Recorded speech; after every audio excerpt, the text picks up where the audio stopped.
Ons is besig met die 69ste voorlesing uit die boek Openbaring en ons lees Openbaring 14 vanaf vers 6. En ek het 'n ander engel in die middel van die lug sien vlieg met 'n ewige evangelie om te verkondig aan die bewoners van die aarde en aan alle nasies en stamme en tale en volke. En hy het met 'n groot stem gesê, vrees God en gee hom heerlikheid, want die uur van sy oordeel het gekom, en aanbid hom wat die hemel en die aarde en die see en die waterfonteine gemaak het. En 'n ander engel het gevolg en gesê, geval het Babylon die groot stad, omdat sy al die nasies laat drink het van die wyn van die grimmigheid van haar hoerery.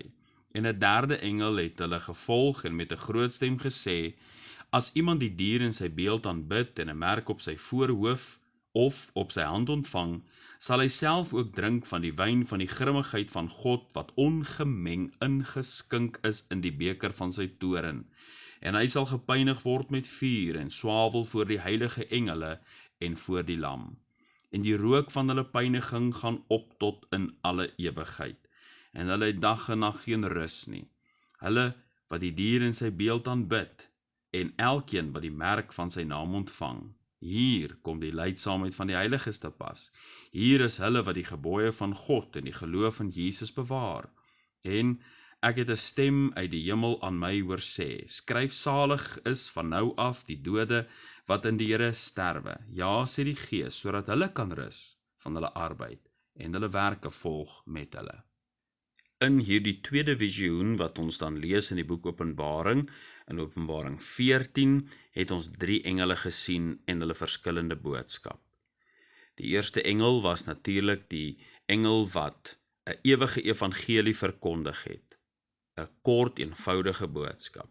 Die tweede engel het gekom en gesê dat Babylon geval het.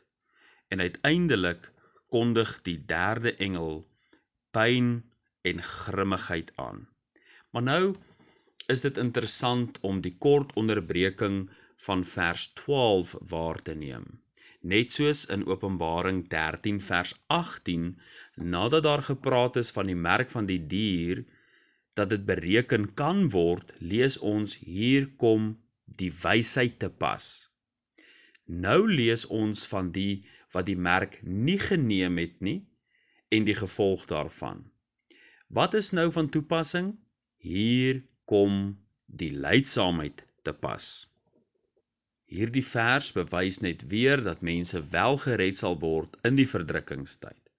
Lydsaamheid verwys na die vermoë om deur beproewinge staande te bly. Lydsaamheid is wat nodig is vir elkeen om nie toe te gee aan die druk van die anti-Christ-regering nie, om nie die merk van die dier te neem nie, om God eerder bo alles te vrees. In die gebruik van die woord heilige sien ons God se uitnemende genade.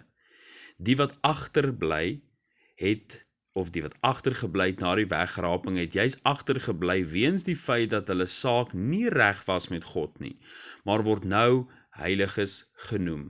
Dit wil sê totaal vergewe en in 'n nuwe verhouding met God gebring.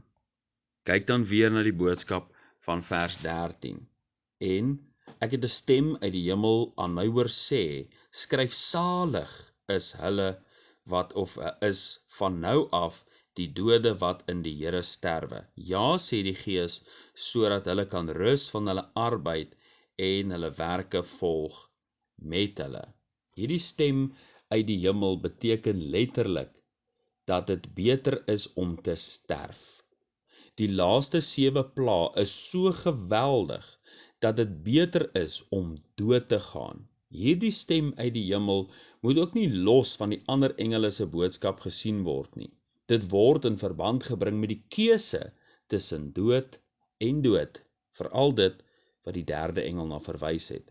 Dit is beter om God te vrees en in Christus te sterwe. Dit is beter om in lydsaamheid vas te hou aan die naam van die Here en jou lewe miskien op aarde te verloor, maar by God jou lewe te wen. Want elkeen wat sy lewe wil red, sal dit verloor, maar elkeen wat sy lewe om my ontwil en om die evangelie ontwil verloor, hy sal dit red. So het Jesus in Markus 8 vers 35 gesê. Met betrekking tot die wederkoms van Jesus lees ons in Lukas 17 vers 33, elkeen wat probeer om sy lewe te red, sal dit verloor, en elkeen wat dit verloor, sal dit behou. Die stem uit die hemel is in hierdie geval nie 'n engelse stem nie, maar dit is die stem van God, wat ook deur die Heilige Gees bevestig word met die antwoord ja. Ja, dit is beter om te sterwe in die Here, sodat hulle kan rus van hulle arbeid en hulle werke volg met hulle. Dit is totaal anders as die wat wel die merk van die dier ontvang het. Hulle sal gepynig word en geen rus hê tot in alle ewigheid, terwyl die bevestiging van die Heilige Gees kom, dat die wat in Christus sterf, rus sal vind. Ja, daar is verseker mense wat vir hulle geloof in Christus en vir hulle getuienis sal sterf in die groot verdrukking. Dit is hulle wat hulle lewe sal wen. Openbaring 12 vers 11, en hulle het hom oorwin deur die bloed van die lam en deur die woord van hulle getuienis, en hulle het tot die dood toe hulle lewe nie lief gehad nie. Ons sal, as die Here wil, by volgende geleentheid na die laaste visioen tussen die 3 visioene van die toekoms by stilstaan in Openbaring hoofstuk 14.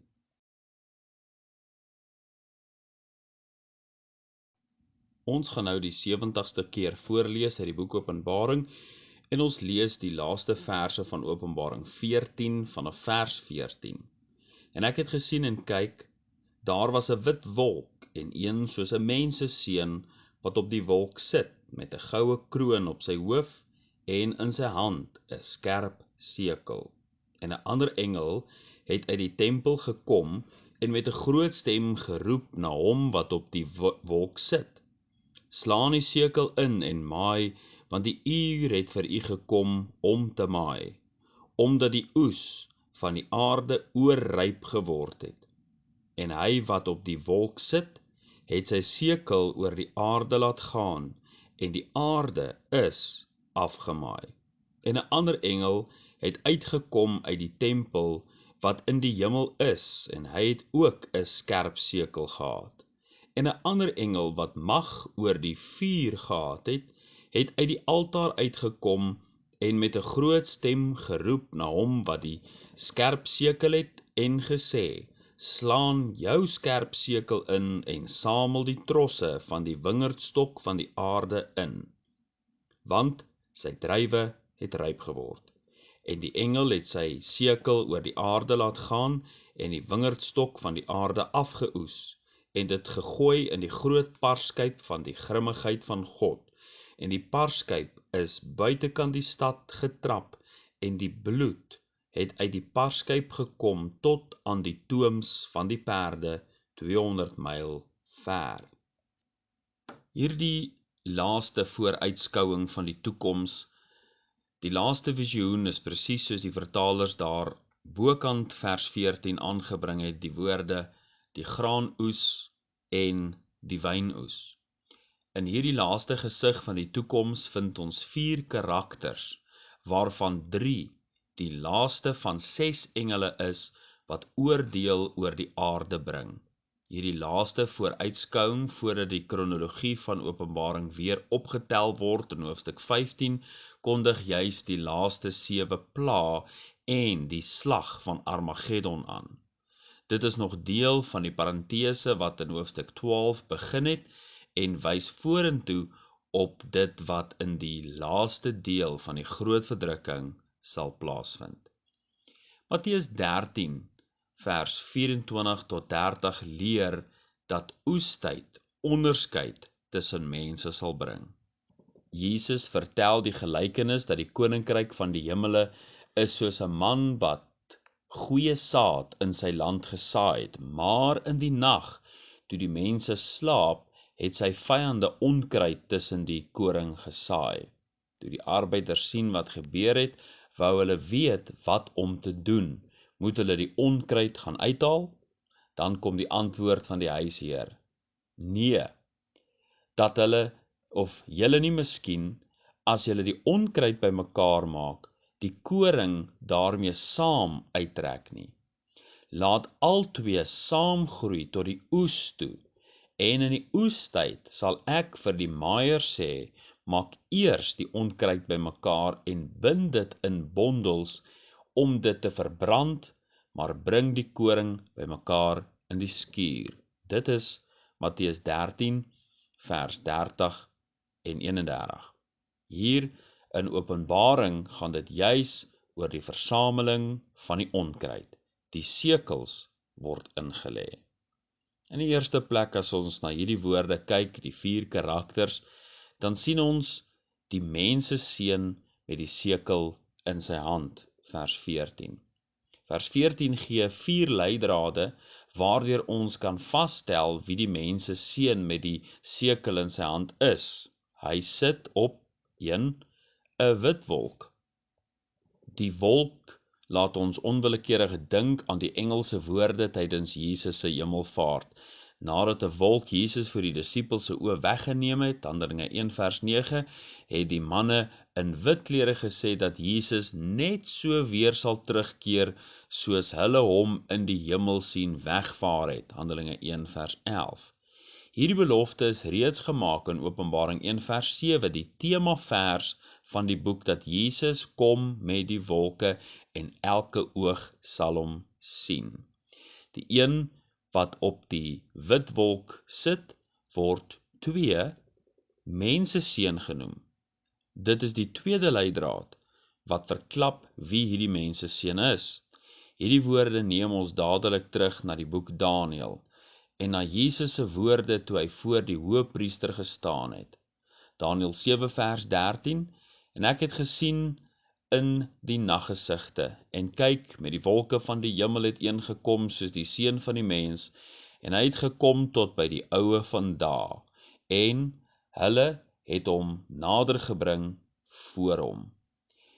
Dit is hierdie woorde uit Daniël wat Jesus aangehaal het toe hy voor Kajafas gestaan het. Hierdie woorde het gemaak dat Kajafas sy hoëpriesterlike gewaad geskeur het. Iets wat hy nooit mag gedoen het nie. Matteus 26 vers 65 en Levitikus 21 vers 10 sê dat hy dit nie mag gedoen het nie. Dit is hierdie woorde wat gemaak het dat hulle Jesus onregverdig tot die dood veroordeel het. Kajafas het Jesus by die lewende God besweer om te sê of hy die Christus, die seun van God is. Matteus 26 vers 64, Jesus antwoord hom, U het dit gesê, maar ek sê vir julle almal, vir u almal, van nou af sal u die seun van die mens sien sit aan die regterhand van die krag van God en kom op die wolke van die hemel. Uit hierdie woorde sien ons duidelik dat die menseseun na Jesus verwys. Dit is hierdie benaming wat Daniël jare van tevore na verwys het. Dit was nie net voor Kajafas dat Jesus hierdie belydenis gemaak het nie. Ons vind die woorde seun van die mens en wolk ook in Jesus se profetiese rede. Dit bring weer die wit wolk van Openbaring 14 vers 14 en die menseseun in verband met mekaar. Lukas 21 vers 27, en dan sal julle die seun van die mens sien kom in 'n wolk, met groot krag en heerlikheid. Op die menseseun se hoof, 3, 'n goue kroon. Dit is interessant om op te merk dat die oorwinnaar op die wit perd van Openbaring 6 vers 2, wat die antichrist is, ook 'n kroon het. Die Bybel leer egter nêrens dat dit 'n goue kroon is nie. Goud word in die Bybel dikwels in verband met koninklikheid gebring, en daar is niks koninklik aan die antichrist nie. Die kroon is aan hom gegee, maar sy mag sal deur die koning van die konings met die goue kroon verbreek word. Daniël 8 vers 25 en 2 Tessalonisense 2 vers 8. Wanneer Dawid God se lof besing oor die koningskap wat hy ontvang het in Psalm 21, leer ons dat hy God eer omdat God hom vir ewig geseënd gemaak het. Dit verwys na die feit dat God beloof het dat daar 'n koning op die troon van Dawid sal sit en nooit 'n man ontbreek nie. 1 Konings 9 vers 5. Ons weet dat Dawid nie vir ewig lewe en heers as koning nie, maar dat sy graf in Israel is, soos Petrus op Pinksterdag gesê het, Handelinge 2 vers 29. Hierdie ewige koning kan net verwys na Jesus Christus. Ons lees dan in Psalm 21 vers 4. Want u kom hom tegemoet met seëninge van die goeie. Op sy hoof sit u 'n kroon van fyn goud. In dieselfde Psalm lees ons dan van die betekenis van die 4 sekel wat in die menseseun se hand is. Psalm 21 vers 9 tot 11, wanneer ons lees van die ewige koning met 'n goue fyn goudkroon op sy hoof, sê vers 9 tot 11, u hand sal al u vyande vind, u regterhand sal u haters vind, u sal hulle maak soos 'n vurige oond as u verskyn, die Here sal hulle verslind in sy toorn en vuur sal hulle verteer, u sal hulle vrug van die aarde af verdelg en hulle nageslag van die mense kinders af weg. Die teks verwys na die verskyning van Jesus Christus, die ewige koning. Dit word weer verstaan in die lig van die wit wolk. Want, of wat sal hy doen?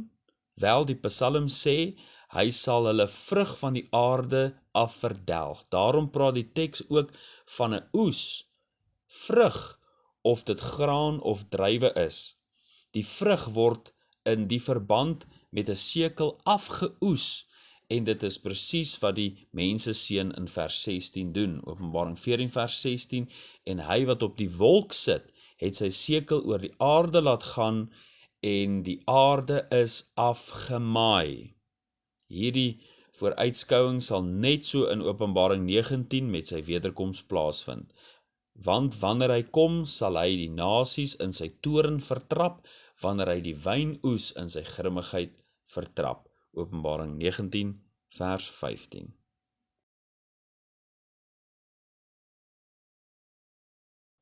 Ons gaan nou die 71ste voorlesing in die boek Openbaring doen. Ons lees Openbaring 14 vanaf vers 14 tot vers 20. En ek het gesien en kyk, daar was 'n wit wolk en een soos 'n menseseun wat op die wolk sit, met 'n goue kroon op sy hoof en in sy hand 'n skerp sekel. En 'n ander engel het uit die tempel gekom en met 'n groot stem geroep na hom wat op die wolk sit. Slaan u sekel in en maai, want die uur het vir u gekom om te maai, omdat die oes van die aarde oorryp geword het. En hy wat op die wolk sit, het sy sekel oor die aarde laat gaan, en die aarde is afgemaai. En 'n ander engel het uitgekom uit die tempel wat in die hemel is, en hy het ook 'n skerp sekel gehad. En 'n ander engel wat mag oor die vuur gehad het, het uit die altaar uitgekom en met 'n groot stem geroep na hom wat die skerp sekel het en gesê, slaan jou skerp sekel in en samel die trosse van die wingerdstok van die aarde in, want sy druiwe het ryp geword. En die engel het sy sekel oor die aarde laat gaan en die wingerdstok van die aarde afgeoes en dit gegooi in die groot parskyp van die grimmigheid van God. En die parskyp is buitekant die stad getrap en bloed het uit die parskyp gekom tot aan die tooms van die perde 200 myl ver. Ons het gesê daar is 4 karakters in hierdie verse wat ons gelees het. Die eerste een is natuurlik Jesus Christus, die menseseun op die wit wolk. Maar nou maak ons kennis met die eerste engel. Wel, dit is die 4de engel van die 6 wat ons lees in hoofstuk 14. Dit is die eerste een in die graan en die wynoes. Dit is 'n engel wat uit die aarde se tempel opgekom het. Hierdie engel kom uit die herboude tempel in Jerusalem. Ons weet dit want die afkoms van die volgende engel word pertinent genoem as uit die hemelse tempel. Wat sou hierdie engel in die herboude tempel doen? Wel, Ons weet hierdie vooruitskouing wys op die laaste deel van die verdrukking. Dit is juis hier in die middel van die verdrukking dat die anti-kris in die herboude tempel sal inbeweeg en voorgee dat hy God is, 2 Tessalonisense 2 vers 4. Ons weet, God sal nie in daardie herboude tempel woon nie. Hy het lank reeds uit die tempel beweeg en word nou aanbid in gees en in waarheid, Johannes 4 vers 23, soos Jesus aan die Samaritaanse vrou gesê het, Johannes 4 vers 21. Jesus sê vir haar, vrou, glo my, daar kom 'n uur wanneer julle nie op hierdie berg en ook nie in Jerusalem die Vader sal aanbid nie. Dit beteken egter nie dat God nie bekend is met die doen en late van Israel in hierdie laaste dae nie. Hy is juis besig met hulle in die groot verdrukking. Hierdie engel moet vanselfsprekend in die tempel wees om vanuit die tempel te kom. As onsigbare dienende gees sien hy alles wat in die tempel gebeur, Hebreërs 1 vers 14. Hy sien die anti-kris in die tempel. Was dit nie ook 'n engel wat aan Daniël berig gebring het dat daar 'n gruwel van die verwoesting sal wees nie? Hy na wie Jesus verwys het, sal in die tempel staan nie? Matteus 24 vers 15. Dit is asof hierdie engel dan sê, dit is nou sulke tyd. Hy vlieg dan uit die tempel op na die wit wolk en roep met 'n groot stem na die menseseun. Kyk, wat roep hy in vers 15? Hy sê die Almagtige aan om sy sekel in te slaan en die aardbewoners af te maai. Hy gee dan 2 redes vir hierdie gewaagde uitroep. Die uur volgens hierdie engel het gekom. Wat kan hierdie engel tog tot so gevolgtrekking bring? Wel, dit moet die gebeure in die tempel wees, wat ons nou reeds na verwys het. Hierdie uur is die uur van beproewing wat oor die hele wêreld kom, Openbaring 3 vers 10. Dit is die uur van oordeel wat beloof is. Die engel roep dit toe aan die menseseun, want dit is die toorn van die lam, Openbaring 6 vers 16. Kyk verder, die engel sê die oes van die aarde het tweedens dan oorryp geword. Hierdie woorde neem ons terug na Daniël 8 vers 23. Maar aan die einde van hulle heerskappy is die goddelose die maat volgemaak het, sal 'n koning, dit is die anti-kris, optree, hart van aangesig en wat listige streke verstaan. U sien, hy kom uit die tempel. Hy het nou gesien dat die koning met die harde aangesig in die tempel homself as God verklaar het. Die maat van die goddeloosheid is vol, die oes het oorryp geword. Ons sal volgende keer stil staan by die engel wat uit die hemelse tempel kom.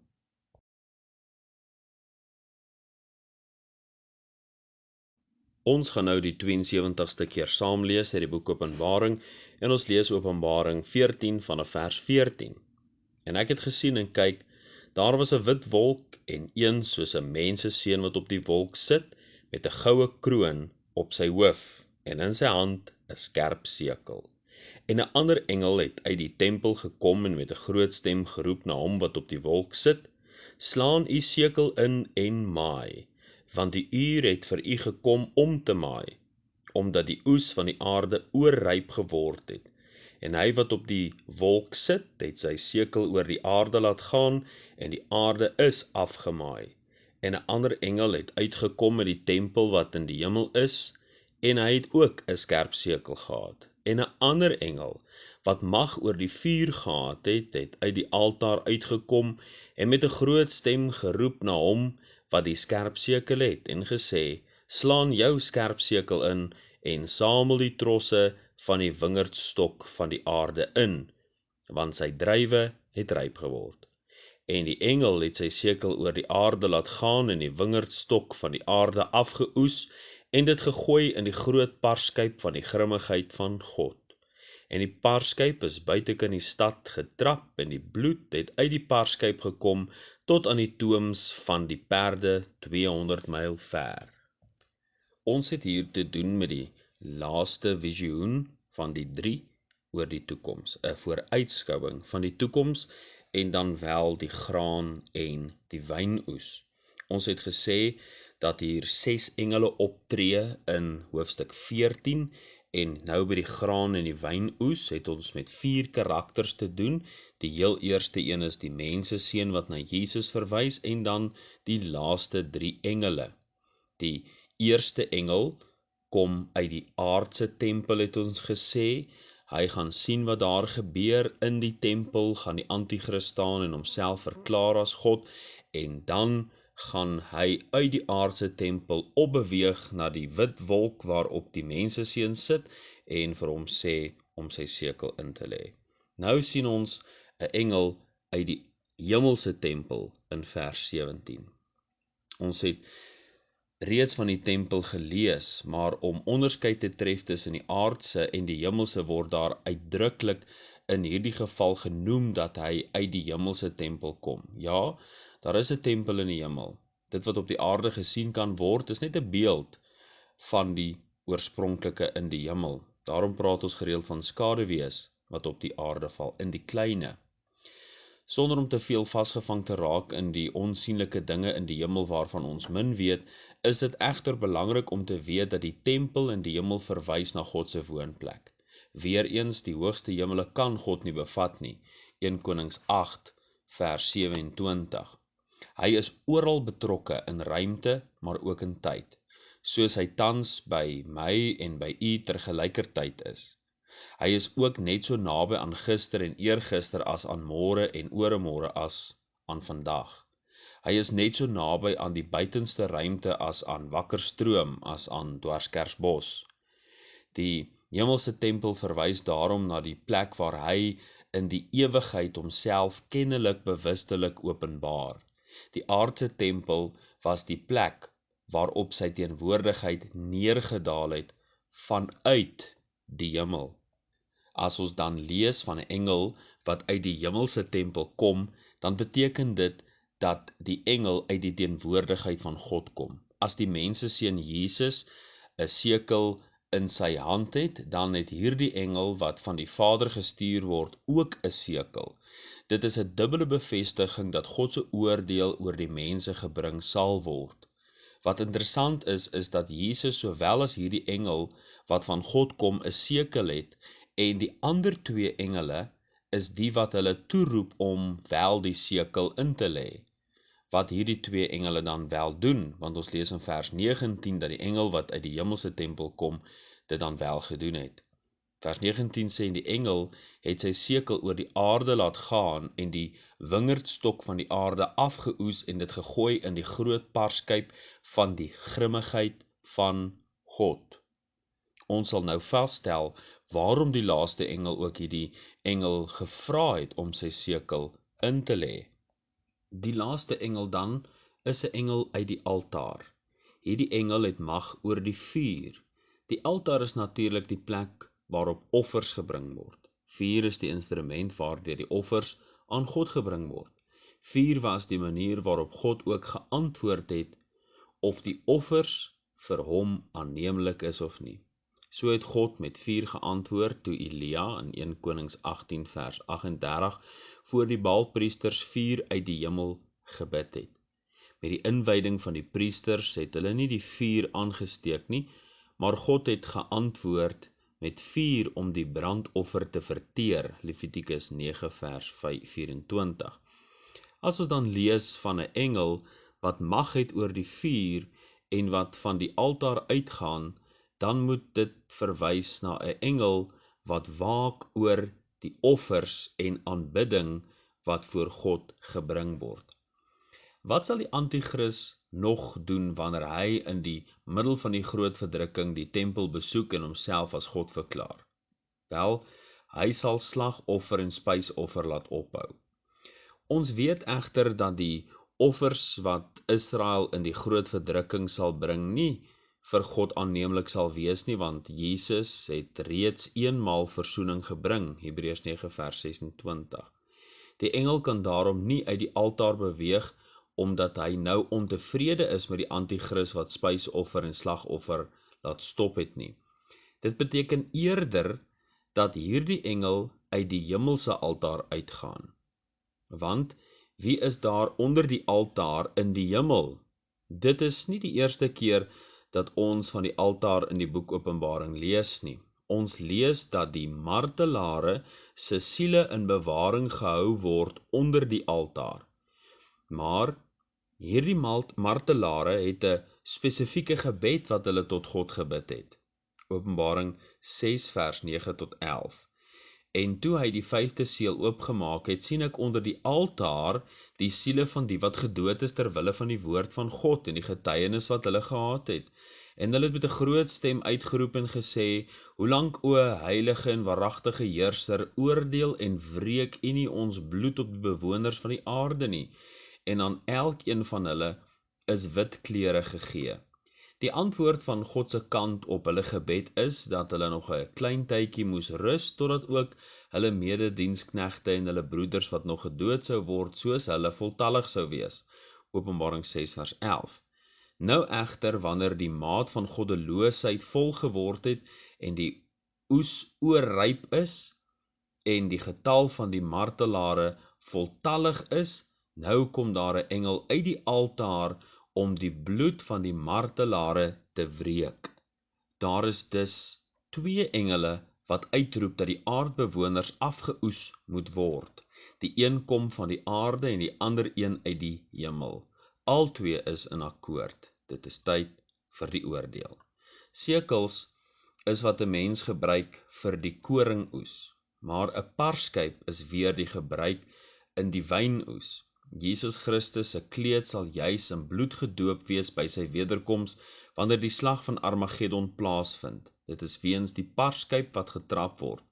Onthou, ons het reeds melding daarvan gemaak dat hierdie visioene vorentoe kyk na die wederkoms en slag van Armageddon. Openbaring 19 vers 15, en hy trap die parskyp van die wyn van die grimmigheid en van die toorn van God die Almagtige. Vers 20 wys ons wat by Armageddon sal gebeur, en die parskyp is buitekant die stad getrap, en bloed het uit die parskyp gekom tot aan die tooms van die perde 200 myl ver. Sommige mense beweer dat dit onmoontlik is dat daar so groot bloedrivier is, of kan wees. Wel, ek weet van 'n rivier in Natal tussen Vryheid en dan die wat bloedrivier genoem word. En sou u in ag neem wat alles by Armageddon gaan gebeur, sal die oorlog begin met haalstene uit die hemel wat op die weermagte reën, Openbaring 16 vers 21. As die bloed en water meng, gaan dit riviere van bloed veroorsaak, wat vloei tot by die perde se toom. Psalm 2 vers 12, kus die seun dat hy nie toornig word en julle op die weg vergaan nie, want gou kan sy toorn ontvlam. Wel, geluksalig is almal wat by hom skuil. Dit bring ons dan aan die einde van hoofstuk 14.